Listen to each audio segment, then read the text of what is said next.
Prince Harry is still awaiting the verdict of his security. He's still on his mission to get us, the taxpayer, to fund. Not only will this cause huge problems for Prince... A private jet slices through dense Atlantic fog before descending onto the rain-soaked runway of Heathrow. London is barely awake, but inside the airport's most secure private terminal, the air feels colder than the weather outside. This is not a ceremonial return. This is damage control. Prince Harry has landed on British soil under circumstances that insiders describe as urgent, calculated, and deeply uncomfortable. There are no flags, no royal convoy, no metropolitan police escort waiting on the tarmac. Instead, two private security contractors guide him into a black SUV without insignia. The message is unmistakable. He is not arriving as a working royal. He is arriving as a problem to be resolved. The timing carries.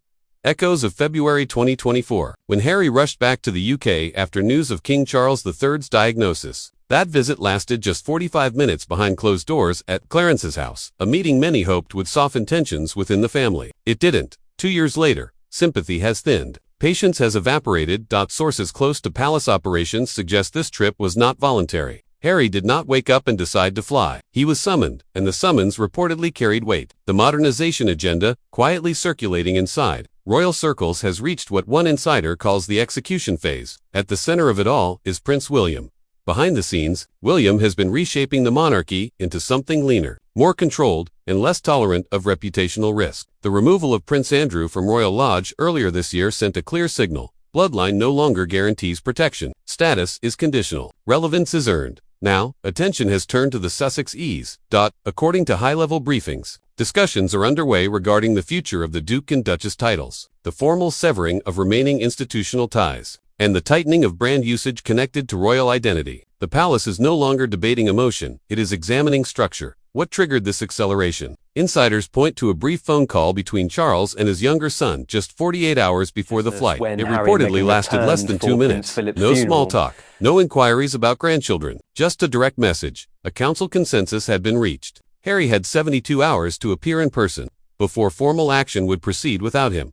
When Harry allegedly asked whether this was William's decision, the reply was said to be chilling in its neutrality. This was the Crown's decision. As the SUV carrying Harry moves through early morning London traffic, the atmosphere around Clarence House feels less like a family home and more like a corporate headquarters preparing for restructuring. Staff movements have been restricted, meetings rearranged, legal advisors quietly present. Meanwhile, 5,000 miles away in Montecito, Meghan Markle has reportedly been consulting with US-based legal strategists. The Sussex brand, built carefully over the last 5 years, may now face its most serious institutional challenge.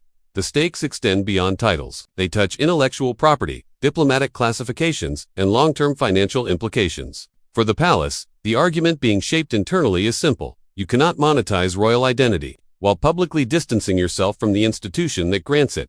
As Harry approaches Clarence House, there is no welcoming committee, no family embrace, only closed iron gates and a 10 a.m. meeting that insiders say could redefine his place in royal history. This is no longer about reconciliation. It is about survival. On both sides, the iron gates of Clarence House close behind the SUV with mechanical finality. There is no warmth inside, no familiar domestic.com. The residence feels transformed, less like a royal home and more like a command center. On the second floor, a private morning room has been reconfigured for a meeting that palace insiders are calling the decoupling. This is where the monarchy moves from discussion to decision. When Prince Harry is escorted inside, he is not greeted by his father. He is asked to wait, not in the drawing room, not in a personal study, but in a smaller, windowless antechamber typically reserved for legal consultations. The symbolism is unmistakable. This is procedural. According to sources familiar with the internal briefings, a document informally referred to as the Sussex Review File has been compiled over the past 3 years. It allegedly catalogs instances in which the Sussex name, imagery, or royal association intersected with commercial ventures, from streaming deals to publishing contracts to lifestyle branding initiatives. The palace is no longer framing the issue as emotional fallout from family tensions. It is framing it as institutional protection. At precisely 11:15 a.m., the heavy oak doors open.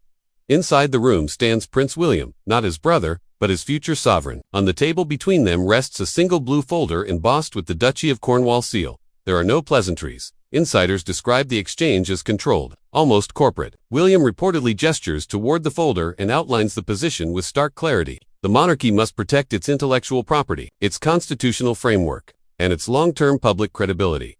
The central argument is blunt. A royal title is not a lifestyle accessory. It is a constitutional designation. If a member of the royal family chooses to operate as an independent commercial entity overseas, the Crown must determine whether that designation remains appropriate. This is where the modernization strategy becomes visible. Earlier this year, the removal of Prince Andrew from Royal Lodge established a new operational principle. Working status is binary. You are either inside the structure, subject to its expectations, or outside it, without the privileges that accompany it. Now that principle is being applied consistently. Sources suggest Harry is presented with two paths. The first, voluntarily agree to a formal restructuring, surrendering the Hoare Duke title and associated usage in exchange for a defined private status, transitional security coordination during UK visits, and a mutual non-escalation understanding. The second, refuse, triggering a public parliamentary review that could involve the title's deprivation act and a broader examination of brand monetization linked to royal identity. The financial implications are significant. Not immediate bankruptcy, as rumors online speculate, but reputational and contractual consequences that could complicate existing commercial agreements in the United States. The pressure is strategic. While the meeting unfolds in London, advisors in California are reportedly analyzing contingency responses. Meghan Markle is said to be consulting legal teams regarding prior agreements made during the 2020 Sandringham negotiations, particularly around usage of titles in a non-working capacity. But inside Clarence House, emotion is absent from the room. One aide later describes the atmosphere as coldly efficient. The focus is on precedent, on longevity, on ensuring the monarchy remains insulated from unpredictable external branding. At one point, Harry reportedly asks whether his father supports this direction. The answer, according to insiders, is measured. The king supports institutional stability. That is not a yes, but it is not a no. When the meeting concludes 38 minutes later, no signatures have been publicly announced. No press statement is issued, but the message has been delivered. The 30-day review window begins. Outside, cameras wait for drama. They do not yet realize that what just occurred was not a shouting match, but a restructuring negotiation, as Harry exits Clarence House alone. Clutching the blue folder, the power dynamic is unmistakable. This was not a family intervention, but was a corporate realignment, and the future king has made it clear that unpredictability will no longer be tolerated. Within the royal framework, the countdown has begun. When the gates of Clarence House reopen at 11:53 a.m., there is no announcement, no official smile, no controlled photo opportunity. Prince Harry walks out alone.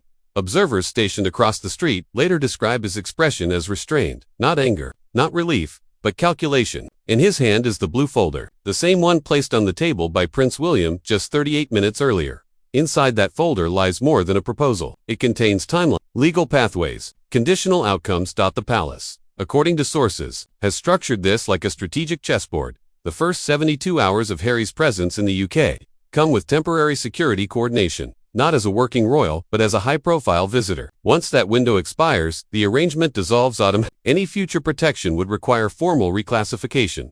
That detail alone carries symbolic weight. For decades, royal status guaranteed state security without question. Now, it is conditional performance-based. As the black Jaguar carrying Harry disappears into late-morning traffic, the second front of this unfolding crisis ignites. 5,000 miles away in Montecito, Meghan Markle is reportedly awake despite the time difference. Communications advisors and legal consultants join an emergency call. The language, according to leaks, is precise and urgent. Evaluate exposure, review title-dependent clauses, assess reputational damage scenarios.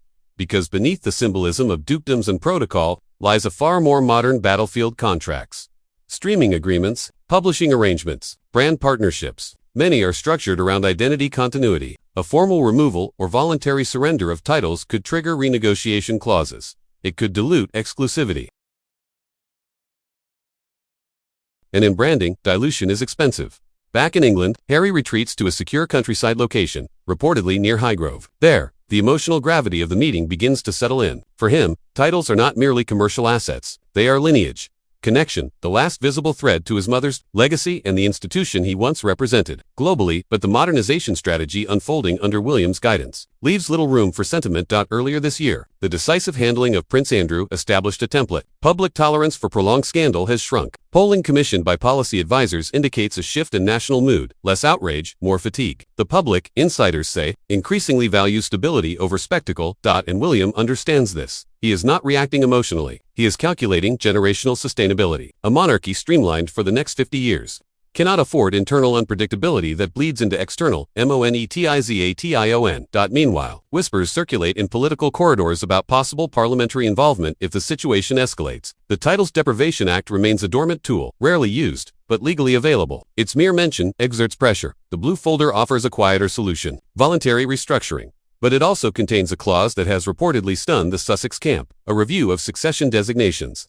Connected to non-working status. Not removal, insiders clarify, but re-evaluation of practical roles in public representation. The implication is clear: royal standing is evolving from birthright to function. As evening falls on Harry's second night in Britain, he faces a narrowing corridor of options: sign and formalize a new private chapter, detached from royal identity, refuse, and risk a public institutional process that could drag headlines for months. The monarchy has framed this as modernization. For Harry, it feels like erasure, and the clock continues to tick. As dawn approaches on the final day of his temporary clearance, Prince Harry prepares to leave Britain without resolution. The blue folder remains unsigned. The 30-day clock continues to tick. Inside palace walls, modernization moves forward with quiet precision under Prince William's long-term vision. This was never just a family dispute. It was a structural reset. And when the proclamation comes, it won't arrive with drama, only finality. By the time the private jet lifts off from the quiet airstrip outside London, the outcome is no longer a matter of emotion, it is a matter of timing. Prince Harry leaves Britain without a signed agreement, without a public statement, and without visible reassurance. The blue folder travels back with him, its contents now heavier than when it was first placed on that polished table inside Clarence House. But make no mistake, silence does not mean pause. Inside palace corridors, the machinery of modernization continues to turn with mechanical precision. Under the strategic oversight of Prince William, the monarchy is no longer operating as an emotional institution. It is functioning as a constitutional brand with survival at its core. The 30-day review window has begun. If a voluntary restructuring is not agreed upon, formal procedures may follow: quiet, procedural, and devastatingly final. No dramatic press conference, no televised confrontation, just a brief statement confirming that certain titles will no longer be in active constitutional use. And the public reaction, perhaps the most dangerous factor of all, indifference. Polling trends suggest fatigue has replaced outrage. Years of interviews, documentaries, memoirs, and counter-narratives have diluted the shock value. If action is taken, it may land not as a scandal, but as a footnote. Meanwhile, 5,000 miles away in California, strategic discussions intensify. Meghan Markle understands that identity is infrastructure. Titles influence contracts. Perception influences leverage. The Sussex brand was built on a paradox: royal proximity, paired with institutional distance. Now that balance is under threat. For Harry, the stakes are more personal than financial. Titles are not just assets. They are inheritance. They represent connection to service, to memory, to a lineage stretching back centuries. To surrender them voluntarily would feel like choosing exile. To fight for them could trigger consequences that reshape his future in America. And hovering above it all is King Charles III, the father, the sovereign, the silent axis of this storm. Publicly neutral, privately navigating loyalty and legacy. In equal measure, this was never simply a dispute between brothers. It was a test of what the modern monarchy prioritizes: blood or stability, sentiment or survival. As the jet disappears over the Atlantic, one reality becomes unavoidable: the monarchy is evolving, and evolution rarely waits for consensus. Whether Harry signs, resists, or negotiates a third path, the institution has already chosen its direction. The countdown continues, and when the final decision arrives, it won't roar. It will close like iron gates.